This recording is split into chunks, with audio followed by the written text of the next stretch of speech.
Imagine, if you will, a whole continent drawing a line. Not just any line, but a new, unshakable legal foundation. It's sending these, well, shockwaves through governments, through corporations. It's a huge shift, and one you really need to get your head around. Welcome to the Deep Dive. Today we're digging into something pretty remarkable. Africa confirming this powerful new supreme law. It's under a unified One Africa government. And the global ripples are dramatic, to say the least. Our mission here is to cut through the noise, the official threats, the leaked intel, the powerful statements to really understand what this means. For global power, for economics, maybe even for a new world order. And we've got some fascinating sources to work with. There's a leaked diplomatic email, apparently from a group called Protocol Black. We also have insider reports, insights into Western reactions from someone called Chairman Shadow, plus official AU statements, and yeah, even what people are saying on social media. So for you, the learner, this is really a chance to quickly grasp why major powers seem to be, well, panicking, and how Africa is taking this huge step towards independence.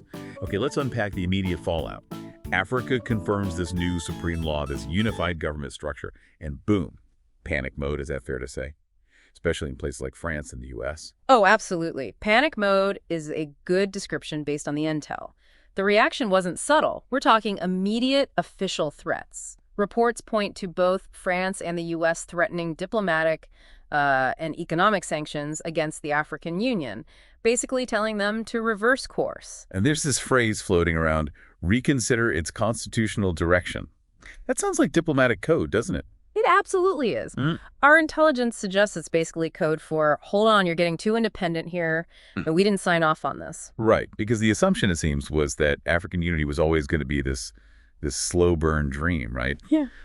Lots of talk, not much action. Exactly. They expected maybe gradual steps, things they could manage or influence. What they didn't expect was this: a bold, coordinated legal framework designed to actually, remove foreign control. A real shock to their system. How do they pull it off so decisively? It seems to have caught everyone off guard. Well, it points to a very deep, probably long-simmering continental resolve. And to understand the alarm bells, you really need to look at that leaked email. The one that Supreme Africa Breaking News got from Protocol Black. It was apparently from a French intelligence official talking to a U.S. ambassador. Okay, what did it reveal?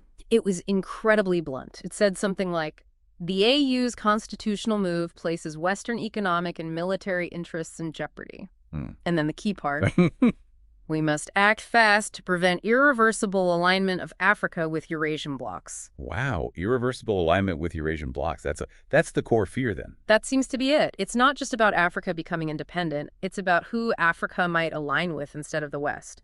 Think Russia, China, the BRICS nations. If a unified Africa starts dealing directly with them on its own terms, bypassing the old Western gatekeepers, well, that completely changes the global game board. In this source, Chairman Shadow, they mentioned concrete counterplans. Yeah, apparently discussions happened quickly in Washington, Paris, London. Top proposals included things like freezing African government assets held overseas, suspending Western aid, which is a classic lever of influence, and even launching a coordinated PR campaign to paint the AU as, undemocratic or unstable. Anything to undermine this unity. So let's get into the law itself. Why is it causing such visceral fear? What exactly does it reclaim? Okay, several key things. First, no foreign military bases on African soil without the AU's explicit stamp of approval. That's huge. It directly challenges decades of existing agreements and, frankly, foreign military presence. That alone is massive. What else? Then there's the economic side. No big deals with foreign countries unless the AU certifies they benefit Africa as a whole, not just one nation or a specific elite. And the big one for resources. No exploitation of minerals without fair royalties going to all African people. That's aimed squarely at stopping, well, the extraction of wealth that doesn't benefit the continent broadly. It really sounds like what that AU diplomat said. This isn't just a law, it's a declaration of independence. Exactly. And calling it our African Magna Carta?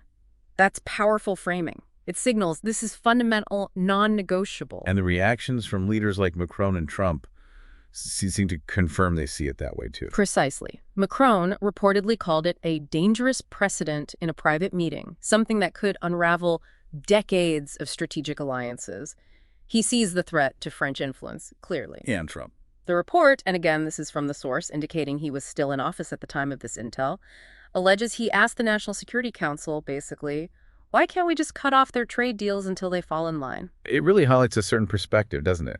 That Africa isn't seen as a collection of sovereign nations, but more like... Like real estate that's supposed to follow orders, as one analysis put it. So when Africa stands up and says, actually, we make our own rules now, it's perceived not as self-determination, but as insubordination, a threat to the established hierarchy. But the crucial thing here is Africa's response to these threats. Are they blinking? Not at all. Quite the opposite. The AU Commission Chair, Mahmoud Ali Yusuf, held this press conference in Nairobi, very unified front. He basically said the African Union was created to liberate, not to please outsiders. We reject any threats, sanctions, or slander. A very clear message. And it wasn't just him, right? Key nations backed this up. Oh, yeah. Kenya, Nigeria, South Africa, Ghana, Senegal, they all pledged full support. And significantly, this includes countries that have historically been pretty dependent on Western aid. AU insiders are saying this show of unity is absolutely intentional. They want the West and the world to know. Africa speaks with one voice now. That changes the whole dynamic. Okay, let's dig deeper into the actual provisions of this supreme law. You mentioned the currency, the Afrold. Yes, the Afrold. Its plan is a new continental standard. Could be digital, could be physical, possibly resource-backed. The goal is clear. Boost intra-African trade, reduce dependence on the dollar or euro. A massive step towards economic sovereignty. What else stands out in the text? Some really foundational stuff. No country can privatize vital resources like water or public land without AU oversight. Think about the implications of that. And get this, all elected leaders have to pass a Pan-African ethics and history test. That's about building a shared understanding and accountability. An ethics and history test. Wow. And military contributions. Mandatory. Every AU member state must contribute troops to the One Africa Army. That's building a unified defense force, a serious statement of collective security. And probably the most direct challenge to outside influence. Right. Any attempt by foreign powers to bribe or control African leadership is now classified as treason under Continental law. Treason under Continental law. That implies a whole new level of legal integration, doesn't it? A Pan-African judicial reach. It certainly does. It's incredibly ambitious. And the shockwaves aren't just hitting governments. We're hearing about silent panic in corporate headquarters, too. Which sectors are most worried? Mining, oil, big data firms, basically any company with long-term, potentially exploitative arrangements, they're suddenly looking at their contracts and sweating. You mentioned a leaked memo. Yes, from a British mining company. It apparently said their contracts in places like the DRC, Guinea, Zambia are now at risk. They fear the AU law will force renegotiation, likely demanding much higher royalties under these new rules. And tech companies. Concerns there, too. A U.S. tech firm apparently worried that their data centers in Africa could now face government seizure or, at the very least, much stricter oversight. So the blunt takeaway is? The blunt takeaway, as one source put it, is they're scared that they can't loot Africa anymore. An end to business as usual, perhaps. It really makes you wonder how these long-standing models can even survive this shift. It feels like more than just political maneuvering. It really does sound like the potential birth of a whole new economic order for the continent. I think that's right.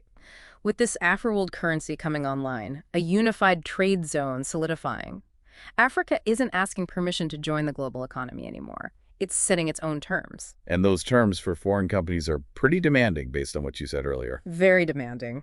Storing 40% of profits locally in African banks, Right. Requiring 50% African citizens as directors in local operations, and mandating that 20% of tech and infrastructure projects must be owned by African youth-run companies.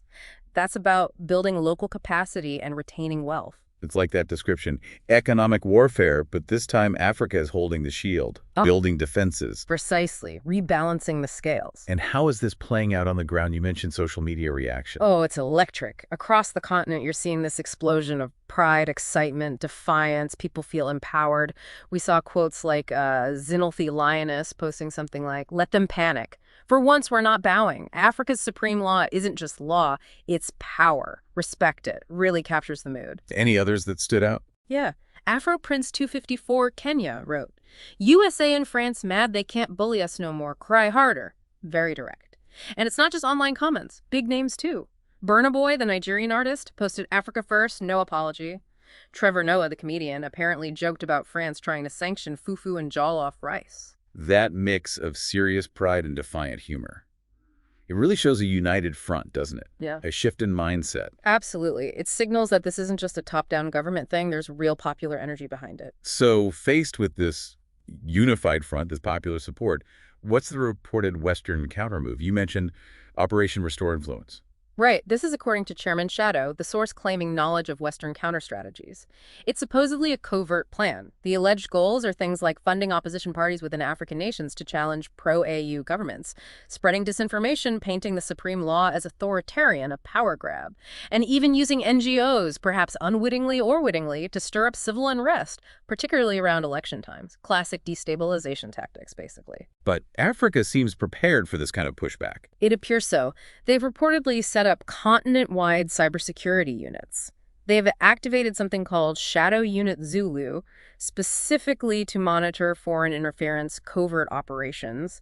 And the One Africa Army is on high alert. It suggests they anticipated this kind of response. There was a quote from a General Umoja. Yes, powerful one. We will not let them recolonize us with Instagram ads and fake democracy groups. It shows they understand the playbook of modern influence operations. It leads to this almost darkly humorous situation, doesn't it? The contrast between the Western reaction and African resilience. Yeah, the source material kind of framed it that way, like France saying, wait, you wrote your own laws without asking us. Or the U.S.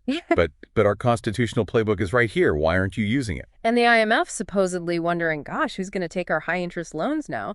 It might be a caricature, but it captures a certain perceived paternalism. While on the African side, the responses are reportedly like Ghana saying, sanctions, please, we've seen worse. Or Nigeria, sanctions, go ahead, you'll get tired before we do.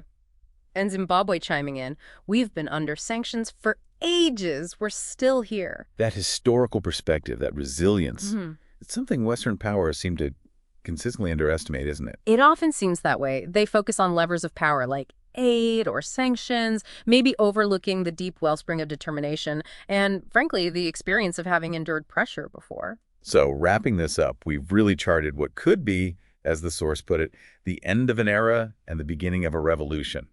Africa isn't asking anymore. It seems to be taking independence back law by law, coin by coin, soldier by soldier. And for you listening, this deep dive really highlights a continent actively designing its own future, its own system.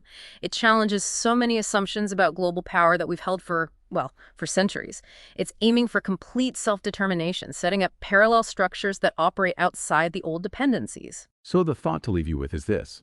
What does it truly mean when an entire continent decides to write its own script? And when the response is threats of sanctions, they reportedly just smile, seeing it as the sound of freedom upsetting the old masters. How might this rewrite the rules of international relations, of global influence in the decades ahead? What does leadership look like in that new world?